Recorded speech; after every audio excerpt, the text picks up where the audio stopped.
You don't understand. Marcus is just my best friend. Why are you making such a big deal out of this? That's the phrase I heard over and over again every time I tried to touch the invisible line between Amanda and her friend Nathan. It was like a helpless affirmation, a strong shield my wife put up to protect a relationship she always insisted was completely innocent. And that very phrase, delivered with such cold, indifferent defiance, steadily eroded my trust more than any blatant lie ever could. It showed me that some things in Amanda's eyes were more important than my feelings, more important than the security of our relationship. My marriage didn't break because she was physically unfaithful. It died from something far more insidious, an emotional affair with a male best friend where all my wife's secrets, all her emotions were poured out to him, but not to me. It turns out trust doesn't need a third person in the bed to be killed. It just needs a friend in the soul. Today I'm going to share a very personal story with you, a painful chapter in my life about a marriage I once trusted absolutely. It didn't collapse from a huge storm, but from the undercurrents of a secret hidden under the guise of just being friends. I hope that after hearing my story, you can reflect on your own relationships, to understand that betrayal doesn't only come from the physical, but can also come from the deepest parts of the soul when the most private thoughts and feelings are shared with someone who isn't your spouse. I'm Marcus, 36, and I work in cybersecurity in Chicago. My job demands meticulousness, logic, and the ability to see through layers to find vulnerabilities. Ironically, those very skills were completely useless in my own marriage, where emotional vulnerabilities were masked more skillfully than any firewall. I met Amanda at a tech conference in Austin 8 years ago. She was an HR consultant, intelligent, confident, and sharp, with a radiant smile that could light up a room. She had a modern beauty eyes, sparkling with mischief, and a keen intellect. We got married after 2 years of dating, a passionate romance full of bright plans for the future. Everyone called us the quintessential modern couple, a blend of logic and emotion, of stability and spontaneity. I was quiet, she was lively. I was the planner, she brought the whimsy. We complemented each other perfectly, or so I thought. We even shared a common love for discovering unique coffee shops and contemporary art exhibitions where we could talk about work, share personal dreams, and discuss life's anxieties. We used to spend hours discussing new psychology books, obscure independent films, or abstract philosophical concepts. I truly believed no one understood me like Amanda, and vice versa. Honestly, I trusted Amanda more than anyone else in the world. That trust wasn't blind. It was built day by day through every small detail of our lives. She had never done anything to make me doubt or betray her, and more importantly, there was always an unspoken agreement between us, an unwritten rule. We both voluntarily adhered to no secrets. We believed that absolute transparency, complete openness, was the key to a strong and healthy relationship. We often joked that we even knew each other's phone passwords and email accounts, though we never actually touched them. That wasn't because we were controlling, but because we had nothing to hide, nothing to fear. It was a symbol of our absolute trust. Throughout the early years of our marriage, we shared everything from Netflix passwords, bank accounts, the smallest details of our day, to personal insecurities, secret dreams, and even our deepest fears. I told her about the pressures of my cybersecurity job, about times I felt I wasn't good enough to deal with sophisticated attacks, about sad childhood memories, about the pressure to always be at the forefront of a rapidly changing tech industry. She also shared with me her work pressures, her insecurities about her appearance as she entered her 30s, and her family's expectations for her to advance faster in her HR career. Whenever something bothered me, she was the first person I turned to, the one I trusted to listen and offer honest, empathetic advice. And I believe the same was true for her, that I was the safest haven for all of Amanda's confidences, her only true confidant. However, looking back, perhaps there were small cracks I overlooked due to my overwhelming trust gaps I didn't realize in time. Life got busy with work. Cybersecurity projects demanded high concentration nights. I had to stay up to fix system issues. Sometimes I unconsciously let our deep conversations become less frequent. I still asked how she was, still listened, still tried to make time for her, but perhaps the exhaustion prevented me from caring as deeply as before, not sensitive enough to notice the small shifts in her thoughts. I thought that financial stability, my unwavering support, was enough for her to feel secure and loved. I believed that as long as I always tried for my family, everything would be okay. I didn't know that a small emotional void could also become a large opening enough for someone else to step in. And here's a quiet secret I kept to myself throughout those years. Deep down, I always had a vague fear of not being good enough. I was afraid I wasn't interesting enough, romantic enough, refined enough to keep such a vibrant and intelligent woman like Amanda. I tried to compensate with stability, absolute loyalty, and relentless effort in my work. I thought that as long as I was a reliable husband, a successful man, she would never look elsewhere. It was that hidden fear that made me overlook the initial signs, self-reassuring myself that everything was fine, that nothing could break the fortress of trust we had built. That's why, when it happened, I wasn't angry but shattered. It wasn't an explosive rage, a furious roar, but an empty feeling, a deep chasm appearing right in my chest, a silent pain. My entire worldview, what I believed to be true, collapsed like a sandcastle before the waves. Every ounce of trust, every intimate moment suddenly became questionable, tainted by deceit. I never expected that the weapon that would devastate my marriage wouldn't be blatant betrayal, a wild night, or a secret affair, but a gentle lie, a subtle concealment under the guise of innocence of friendship. A secret that didn't need a third person to physically appear, but only an emotional void filled by someone who wasn't me, and that killed the exclusivity of our relationship. I first learned the name Nathan quite by chance on a quiet Friday evening. Amanda was cooking dinner, casually chopping vegetables and chatting seemingly about nothing important. I ran into an old college friend at the tech conference today. She said, her voice calm as if talking about a normal shopping trip. His name is Nathan. He used to be our TA back then, and he even had a crush on me for a while. She chuckled, that innocent laugh I'd loved from day one, a laugh I believed couldn't hold any deception. But there's nothing there now, honey. He's just a friend. He's married with 2 kids, so don't worry. She turned to look at me, her eyes clear, seemingly wanting to emphasize the harmlessness of this relationship. I smiled back, nodding completely, trusting what she said. But what caught my attention, a small detail that planted a seed of unease in my subconscious, was the way she emphasized it twice. Just a friend. An unnecessary emphasis, seemingly to reassure herself more than me. At the time, I dismissed that strange feeling. She probably just wants me not to misunderstand, not to be a suspicious husband, I told myself. This is perfectly normal. I tried to rationalize everything as logically as possible, true to my nature as a cybersecurity professional. But from that day on, the name Nathan began to appear inadvertently in Amanda's small stories with increasing frequency, like a recurring chorus. I'm having lunch with some old college friends downtown. Nathan's coming along. Nathan shared this great article with me. It's exactly the psychology topic I'm researching. He understands the things I care about more than you do. Nathan has a very deep insight into this issue. He's a very subtle person. He always knows how to listen without judgment. Initially, I still nodded along, even encouraging her to have more friends to expand her social circle, because I knew my job was sometimes too busy, preventing me from spending as much time with her as I wanted. I thought having more healthy relationships would make her happier. But gradually, I started to notice small details, gestures I had never seen from Amanda before.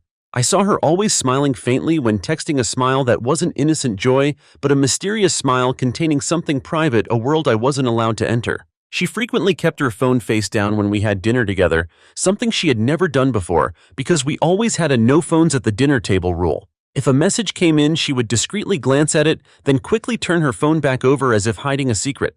I wondered, what is there to hide? Didn't we agree to no secrets? One evening, I woke up thirsty. I went into the kitchen, and when I passed the bathroom, I accidentally heard a faint text message chime from inside. The bathroom door was slightly ajar, and I saw the faint glow of a phone screen through the gap. Amanda was in there. She had taken her phone with her. She had never done that, especially not in the middle of the night like this. Why did she need so much privacy when texting to the point of going into the bathroom? The unease within me grew, not suspicion of love or physical betrayal, but confusion about trust being shaken, my absolute faith being tested. I felt like an invisible wall was slowly building between us, a wall constructed of small, unexplainable details, gentle lies, and emotional secrets. These signs individually were not significant. Each could be rationally explained away. But when pieced together, they formed an alarming picture, a pattern of behavior inconsistent with what I knew about Amanda, about our marriage. I had once believed we had no secrets. Now I began to wonder if I had been too naive. Had my absolute trust made me blind to the warning signs? Had I been too busy with work, too complacent in my role as provider, that I overlooked Amanda's emotional voids? These questions gnawed at my mind, not giving me a moment's peace, turning restful nights into long, restless ones. I'm not the type to secretly check my wife's phone. My pride and my absolute trust in Amanda, in our transparent relationship, prevented me from doing so. I always prided myself that we never needed to do such things, that our relationship was as clear as crystal. But that night, after witnessing the confusing signs and feeling an overwhelming sense of unease, I couldn't bear it any longer. The storm of anxiety kept me awake. It tore at my mind, preventing me from closing my eyes. I tossed and turned in bed, staring at the ceiling, my heart pounding in my chest, questions swirling deep within my soul like invisible drills. Finally, when Amanda was sound asleep, her breathing steady and peaceful beside me, and I couldn't stand the gnawing anxiety, I did something I never thought I would do. I reached for her phone on the nightstand. The screen was locked with a fingerprint, so I used her finger, which I had placed there before, to unlock it. And there it was, a world of messages, a string of messages stretching back for months from the name Nathan. I scrolled through each message, reading every word, every emotion conveyed within them. My hands trembled violently, my heart clenched as if thousands of needles were piercing it. Cold sweat broke out. My mind reeled, images of our happy moments flashed through, tainted by deceit. There was nothing overtly salacious, no vulgar language or suggestive photos that I had braced myself for, nothing that would perhaps have been easier to deal with. But it was intimate enough to stab into my trust like a thin blade, cutting deep into every fiber of the faith I had built over years, tearing apart every value we had nurtured. These messages were not just friends' typical exchanges. They weren't casual conversations or work-related chats or harmless small talk. They contained deep confidences, sweet encouragements, private jokes, shares that I thought were reserved only for me, her husband. "You're the only one who understands me right now. Marcus just doesn't get it." This sentence hit me like a punch to the gut. It not only implied I didn't understand her, but also created a sharp contrast between me and Nathan, as if Nathan was the only one who could fill that void. It negated all my efforts to listen, to understand, the nights I stayed up late for work to provide for us. It turned my sacrifices into a reason for distance. "I wish I had chosen you back then instead of him." This sentence left me reeling. It referenced the past, referenced a choice, and subtly compared me to Nathan, as if I were a mistake, a wrong decision she regretted. "Only you would understand that, Nathan. I can't tell anyone else, not even Marcus. He wouldn't understand, or he'd think I'm overreacting." This affirmation shattered me further. I was her husband, her best friend, the one she shared everything with, the one who had once been the safe haven for all her confidences. Yet there were things she couldn't tell me but could tell Nathan. What prevented her from trusting me? What made me an outsider in my own wife's thoughts? She had excluded me from the deepest part of her soul. "I feel so much lighter when I talk to you. It's like a burden has been lifted. If I could do it over, I don't know if I would marry Marcus." This sentence, it wasn't just a cut, it was a fatal stab, piercing through all my beliefs, all my hopes. It negated our entire marriage, negated our love, negated every sacrifice, every happiness I had once thought we had. It turned our past into a lie, a regret, a burden she wanted to shed. I couldn't read anymore. I put the phone down carefully, as if I had never touched it, as if it were a ticking time bomb about to explode. The room suddenly grew cold, even though the air conditioning was working normally. I said nothing the next day. I looked at Amanda like a stranger, someone I had once known better than myself, someone who had shared everything with me, now a terrifying mystery, a cunning deceiver, someone who had stolen the innocence of our relationship, someone who could hug me, laugh with me, and whisper something completely different to another man. The pain wasn't ordinary jealousy. The pain was the shattering of faith in the very nature of our relationship. We had built our marriage on transparency, and now that foundation had been eroded by whispers I wasn't privy to, by emotions shared with someone else. I didn't care if Nathan was a rival. What mattered to me was that Amanda had created an emotional space I wasn't allowed into, an emotional intimacy from which I was excluded. That was the biggest betrayal, greater than anything I had ever imagined.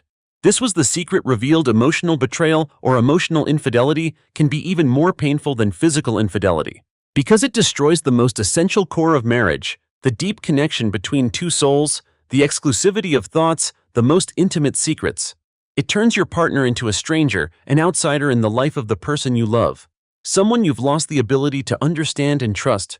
It's not just betrayal, but an unspeakable loss, a silent death of a love. The following days passed like a nightmare, a relentless mental torture. I lived like a shadow in my own home, each step heavy, each breath carrying pain. I still woke up, went to work, came home, and had dinner with Amanda, but my soul was numb. I looked at her, trying to find any sign of remorse, guilt, or at least something to hold on to, an explanation, some sincerity, a glimmer of hope. But there was nothing. She remained natural, still laughed and talked, still told stories about Nathan as if nothing was wrong, as if I had never touched her phone, never seen the secret world she had created.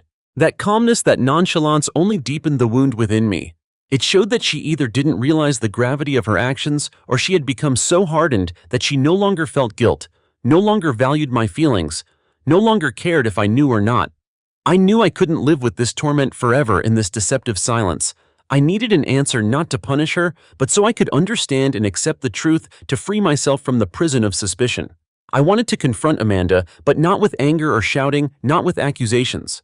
I wanted her to realize it herself, to admit it, to confront what she had done and the consequences of those gentle lies.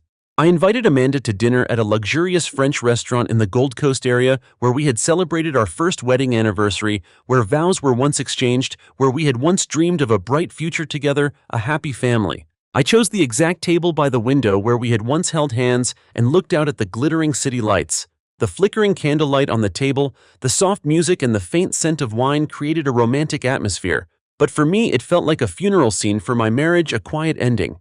Amanda was still as beautiful as ever. She laughed and talked about work, about weekend plans, about a new movie, about future aspirations. I just listened in silence, looking at her through the candlelight, trying to find the image of the wife I had once trusted absolutely. But now that image had vanished, obscured by the haunting messages by Nathan's face. When the main course was served, I put down my knife and fork, took a deep breath, feeling my chest heavy as if a stone was weighing it down. I looked directly into Amanda's eyes, my voice low and cold, devoid of emotion, as if I were speaking of a stranger, someone I no longer knew, someone who had become an indecipherable mystery. If you found someone who understood you better than me, someone with whom you could share the deepest things you couldn't tell me, someone you wish you had chosen instead of me, would you go with that person? I spoke slowly, word by word, as if engraving them into her mind, each word a needle piercing through her concealment. Amanda was about to pick up a piece of beef, her hand froze in mid-air, rigid. The smile on her lips faded like a candle just blown out by a chilling gust of wind. She looked at me for a long time, her eyes shifting from confusion to extreme surprise, then a hint of fear, and finally panic. It was the first time I had seen such hesitation, such a loss of composure in her eyes since Nathan's name appeared. Her face turned pale, her lips moved, but no words came out. "Are you talking about Nathan?" she asked, her voice small, almost a whisper, as if testing my limits or wondering how much I knew if she had been fully exposed. I didn't answer. I just looked at her. My gaze not accusatory, not angry, without any warmth, only emptiness and profound disappointment. My silence was heavier than any accusation. It was the most powerful answer I could give. It spoke volumes about everything I was feeling, the loss, the shattering, and the impossibility of repair. She sighed, a tired, heavy sigh, as if she had kept this secret for too long, a burden finally reluctantly released. "We're just friends, Marcus. I swear. There's nothing untoward, just friends. Don't let your mind wander and blame me unfairly. He's just a close friend I can share things with because you're too busy to listen." She tried to reassure me, tried to justify her actions, but her vow now sounded hollow, meaningless, without any weight. She still didn't understand that the problem wasn't Nathan, but the dishonesty and the betrayal of trust. Then why hide it? Why were those messages so intimate to the point where you wished you could do it over? Wished you had chosen him instead of me? Why did you have to take your phone into the bathroom to text? Why were the deepest whispers, the innermost confidences, not for me, the man you call your husband, the one you swore to spend your life with? I asked, still maintaining my calm tone, but inside me a storm was raging, each word, a drop of blood from my fading trust ceaselessly. Amanda fell silent, a silence as long as a moonless night, suffocatingly heavy, swallowing all other sounds in the restaurant. It was a silence of helplessness, of unjustifiable actions, and of the truth laid bare. In that moment, I knew words were useless. She couldn't explain, or she didn't want to explain, or she had no words to justify the emotional betrayal she had caused. That silence was an admission, the most painful confession. It was proof that the trust between us had completely shattered beyond repair. She had lost herself in lies and lost me in her silence, in her refusal to face the truth. I stood up, leaving the bill on the table. The food was untouched, the wine still full. I didn't say another word. I walked out of the restaurant, leaving Amanda alone in the candlelight and silence amidst the wreckage of lies of a trust that had shattered beyond repair. And I knew trust doesn't need a third party to shatter. It can slowly die from the quiet things, from secrets one chooses to keep from their partner instead of sharing with them, from emotions given to the wrong person, from a broken emotional connection. That is the death of a love, slow and agonizing. After that night, no words were exchanged, no big arguments erupted. Silence enveloped our apartment, heavier than any scream, a deathly silence. It was a silence of shattering, of things that couldn't be spoken, of things that had died within, of vows that had crumbled. I didn't smash anything, didn't yell, didn't do anything destructive. I just quietly packed my belongings, each item, each memory heavy, as if carrying the entire weight of a broken marriage. I gathered my things, every book, piece of clothing, my watch, as if packing up a part of my life. 2 weeks after that night, I moved out of our shared apartment. Amanda didn't stop me. She stood there watching me load my belongings into suitcases, her eyes filled with complexity, perhaps confusion, perhaps belated regret, but also perhaps an acceptance of a predetermined outcome, a silent surrender to cruel fate. She didn't say a word, just quietly stood there watching me leave. I didn't file for official divorce immediately. We both needed time to understand what had truly broken, to accept that a relationship built on absolute trust had been destroyed from within by those gentle secrets beyond repair. In the days that followed, I lived in a small rented apartment in the Chicago suburbs. It was a minimalist, empty one-bedroom apartment, but it brought me the peace I had lacked for so long, a space where I could breathe, could think without being pressured by falsehoods. I spent time reflecting, healing, and understanding better what had happened. I don't deny the love I once had for Amanda, nor the beautiful memories we shared. We had happy years, shared dreams, moments I will never forget. But I realized that love isn't enough to sustain a marriage when trust has crumbled, when the emotional connection has been brutally severed. I questioned myself a lot. Had I been too busy with work that I neglected Amanda? Had I not listened to her deeply enough? Not been sensitive enough to recognize the emotional voids she was experiencing? Had I unconsciously become dry, pragmatic, only thinking about numbers and code, unable to share subtle emotions like Nathan? I searched for answers within myself, in the shattered fragments of my past marriage. I realized that even though I tried to do everything for my family, for her, I failed to maintain the emotional connection, overlooked the voids she might have felt. Perhaps under the pressures of life and work, I was no longer the emotional partner she needed, no longer the person who could understand and share her deepest thoughts. And that's why she turned to Nathan, someone who seemingly understood her better than I did, someone who could listen to the thoughts she couldn't share with me. However, that doesn't excuse Amanda's actions. She chose to hide, chose to deceive with gentle lies, with secrecy, instead of confronting me, instead of sharing those voids, instead of trying to mend our relationship. She created a parallel emotional relationship, breaking the foundation of transparency we had built. That made me realize it's one thing for someone to feel a lack in a relationship, but it's another entirely when they choose to fill that void with secrecy, with betraying trust. A conscious choice that causes deep hurt. 3 months later, I sent the divorce papers to Amanda. I didn't demand much, just wanted to end everything as gently as possible, without further pain or conflict. Amanda received the papers and signed them without a word. There were no arguments, no tears, just a quiet acceptance, an unspoken agreement to a sad ending. Perhaps she also understood that things had gone too far to be salvaged, that trust once shattered cannot be fully put back together, and that her silence was the clearest evidence of the breakdown. I don't think she slept with Nathan. Honestly, I don't even need to know anymore, because it no longer matters. I didn't divorce because she physically cheated. I divorced because she betrayed trust, because she betrayed the commitment to transparency and emotional exclusivity. I divorced because she took the deepest parts of her heart, her thoughts, her insecurities, her desires, her thoughts of, if I could do it over, her feelings of, I wish I had chosen someone else instead of him, and shared them with someone who wasn't me.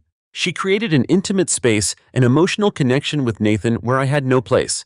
She excluded me from the deepest part of her soul. She chose someone else to be the one who understood her best, to be her emotional kindred spirit, instead of me, her husband, who had committed his entire life to her. This is the ultimate secret revealed. Emotional betrayal. The sharing of the most intimate thoughts with outsiders can devastate a marriage more terribly than physical infidelity. Because it's not just whose body you're with, but whose heart and soul you belong to. It's about the whispered confidences not meant for your partner. It's the loss of exclusivity in the relationship, of a love defined by a deep connection that cannot be shared with anyone else. It takes away the core intimacy, turning your partner into a stranger in your own home, an invisible person you can no longer trust. Life after divorce is a long journey of healing, of redefining myself and finding peace within my soul. I spent a very long time facing the truth, accepting that a part of my life had ended, and learning to live with the scar of betrayed trust. I dedicated time to myself, focused on my work, and reconnected with friends and family, those who had always been by my side, listening to me without judgment. I learned to live independently, learned to take care of myself, and found small joys in life again, things I had unintentionally neglected in the whirlwind of responsibility and sacrifice. I realized that trust is not something that is naturally born and exists forever in a relationship. It is a garden that needs to be tended, watered, daily, with transparency, sincere communication, understanding, and mutual respect. A strong relationship is not just based on love, but also on deep understanding, the sharing of all aspects of life, including fears, insecurities, and even unspoken what-ifs. I learned that bearing the financial pillar is important, but maintaining emotional connection, becoming the deepest confidant for your partner, is far more crucial because that is the foundation for true trust and intimacy. Now I look back at my story with a calmer perspective, no longer resentful or pained as before. I don't regret my decision. I chose to let go to preserve my self-respect so I wouldn't have to live in a relationship where I was a stranger, an outsider in the life of the person I loved, someone who was just an empty shell of trust. I found peace in the truth, no matter how harsh that truth was. I chose truth and emotional freedom over a deceptive marriage where I had to pretend to believe a gentle lie. Perhaps Amanda has also found her own lesson. I hear she still works hard and she has also matured a lot, especially in how she deals with emotions and communication. I hope she has found peace and learned to cherish the core values of a relationship, not just comfort or fleeting emotional resonance. The final whisper from me, a man who experienced the loss of the deepest trust: sometimes just friends is the sharpest knife plunged into a relationship, not because they are literal rivals, not because they intrude physically between two people, but because they have heard things the husband or wife no longer hears. They have become the person your partner turns to for their deepest emotions, their most secret thoughts, things that should only belong to the two partners, secrets that only a husband and wife can truly understand. That is a betrayal of trust, a fracture in the emotional connection that no apology can mend, no explanation can soothe, because it has destroyed the very root of trust. Please cherish trust. Be transparent with your partner. Be brave enough to share your voids, your insecurities, your deepest desires with the person you've chosen to spend your life with. Don't let gentle secrets, harmless lies, seemingly small concealments destroy the foundation of happiness, of emotional connection. Because once trust is lost, rebuilding it is harder than starting a new relationship from scratch, and sometimes it's impossible. Your worth lies not just in what you do, but also in your sincerity, in your transparency, and in your ability to uphold your vows, not just with your body, but with your soul and heart. Be your partner's only confidant and demand the same from them. Thank you for listening to my story. If this story touched your heart, or if you have any thoughts or feelings you'd like to share, don't hesitate to leave a comment below. Please hit the like button, share this story with your friends, and don't forget to subscribe to the channel so you don't miss out on other profound stories about life, love, and the lessons we've paid a price to learn. Your support is what motivates me to keep sharing these pieces of my life so everyone can draw valuable lessons for themselves and build stronger relationships. I'll see you in the next videos. Goodbye for now.